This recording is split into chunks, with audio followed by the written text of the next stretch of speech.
देखिए, हमारी जो खुशियाँ हैं ये जो एक्सपेक्टेशंस हैं, हम जो उम्मीदें लोगों से लगाते हैं कि कहते हैं कि एक्सपेक्टेशन किल्स दी हैप्पीनेस। एक्सपेक्टेशन ये जो है वो खुशियों को मार देती है, खुशियों का कत्ल कर देती है, हमारे सुकून को छीन लेती है। तो लोगों से उम्मीदें लगाना छोड़ दें।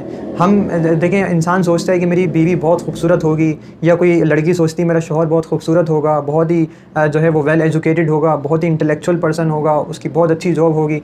और जब उसको ऐसा अपना आइडियल शख्स नहीं मिलता, या जो है वो मर्द को अपनी ऐसी आइडियल बीवी नहीं मिलती, तो उसकी जब तवक्कुआत ये पूरी नहीं होती, तो वो फिर डिप्रेस हो जाता है, फिर उसकी खुशियाँ चली जाती हैं, फिर उसका सुकून चले जाता है। तो इतनी ज़्यादा तवक्कुआत लोगों से ना रखें। हाँ, लोगों से जितनी इंसान तवक्कुआत रखता है, उतना ही इंसान परेशान हो जाता है, उतना ही इंसान डिप्रेस हो जाता है। तो लोगों से कोई भी तवक्को जो है वो छोटी से छोटी तवक्को भी ना रखें। तवक्को रखनी है, उम्मीद रखनी है, सिर्फ़ अल्लाह सुब्हानहू व तआला से रखें। सिर्फ़ अल्लाह सुब्हानहू व तआला के सामने अपने हाथ फैलाएँ, सिर्फ़ अल्लाह के सामने माँगें और अल्लाह से उम्मीद रखें।